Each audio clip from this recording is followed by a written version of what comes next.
कब है देवउठनी एकादशी? जाने तिथि, शुभ मुहूर्त और व्रत कथा। इस बार देवउठनी एकादशी का व्रत 12 नवंबर को रखा जाएगा। यह एकादशी बेहद महत्वपूर्ण है। मान्यता है कि इस दिन भगवान विष्णु 4 माह तक सोने के बाद जागते हैं। इन 4 महीनों में भगवान विष्णु के सोने या कहें देव शयन के कारण सभी प्रकार के मांगलिक कार्य वर्जित होते हैं।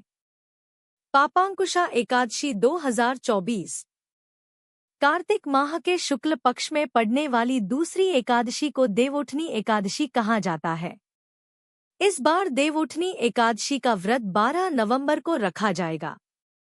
यह एकादशी बेहद महत्वपूर्ण है। मान्यता है कि इस दिन भगवान विष्णु 4 माह तक सोने के बाद जागते हैं। इन 4 महीनों में भगवान विष्णु के सोने या कहें देव शयन के कारण सभी प्रकार के मांगलिक कार्य वर्जित होते हैं। भगवान विष्णु के पुण्य जागने के बाद ही सभी मांगलिक कार्य संपन्न हो पाते हैं। देव जागरण या उत्थान होने के कारण इसको देवोत्थान एकादशी भी कहते हैं। इस दिन उपवास रखने और कथा सुनने का विशेष महत्व है। देवउठनी एकादशी की तिथि और मुहूर्त। इस बार कार्तिक माह की एकादशी 11 नवंबर को शाम के 6:46 बजे से लेकर 12 नवंबर को शाम 4:04 बजे तक रहेगी। ऐसे में 12 नवंबर को उदय तिथि में होने के कारण देवउठनी एकादशी का व्रत इसी दिन रखा जाएगा।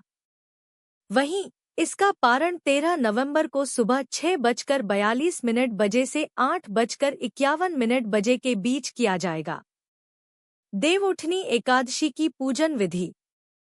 देवोत्थान एकादशी के दिन सुबह सुबह सूर्योदय से पहले उठकर स्नान आदि कर लेना चाहिए।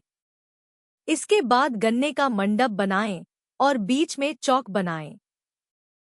चौक के मध्य में भगवान विष्णु का चित्र या मूर्ति रखें।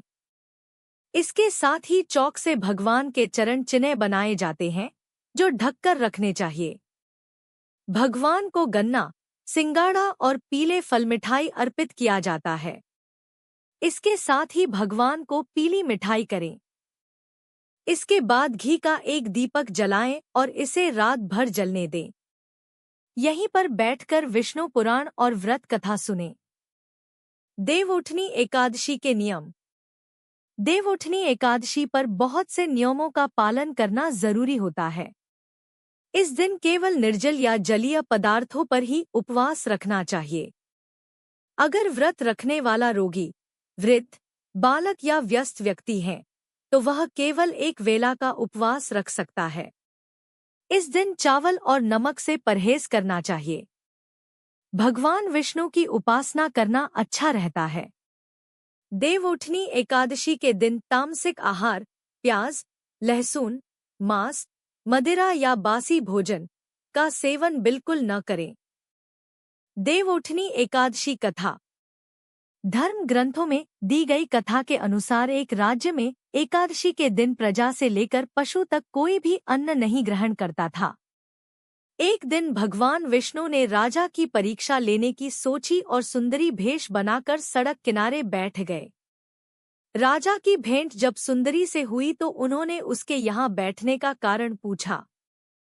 स्त्री ने बताया कि वह बेसहारा है। राजा उसके रूप पर मोहित हो गए और बोले कि तुम रानी बनकर मेरे साथ महल चलो। सुंदर स्त्री के राजा के सामने शर्त रखी कि ये प्रस्ताव तभी स्वीकार करेगी जब उसे पूरे राज्य का अधिकार दिया जाएगा और वह जो बनाए राजा को खाना होगा। राजा ने शर्त मान ली। अगले दिन एकादशी पर सुंदरी ने बाजारों में बाकी दिनों की तरह अन्न बेचने का आदेश दिया। मांसाहार बनाकर राजा को खाने पर मजबूर करने लगी। राजा ने कहा कि आज एकादशी के व्रत में तो मैं सिर्फ फलाहार ग्रहण करता हूँ। रानी ने शर्त याद दिलाते हुए राजा को कहा कि अगर यह तामसिक भोजन नहीं खाया तो मैं बड़े राजकुमार का सिर धड़ से अलग कर दूंगी। राजा ने अपनी स्थिति बड़ी रानी को बताई। बड़ी महारानी ने राजा से धर्म का पालन करने की बात कही और अपने बेटे का सिर काट देने को मंजूर हो गई। राजा हताश थे और सुंदरी की बात न मानने पर राजकुमार का सिर देने को तैयार हो गए। सुंदरी के रूप में श्रीहरि राजा के धर्म के प्रति समर्पण को देखकर अति प्रसन्न हुए और उन्होंने अपने असली रूप में आकर राजा को दर्शन दिए। विष्णु जी ने राजा को बताया कि तुम मेरी परीक्षा में सफल हुए, कहो क्या वरदान चाहिए। राजा ने इस जीवन के लिए प्रभु का धन्यवाद किया, कहा कि अब मेरा उद्धार कीजिए। राजा की प्रार्थना श्रीहरि ने स्वीकार की और वह मृत्यु के बाद बैंकुट लोक को चला गया।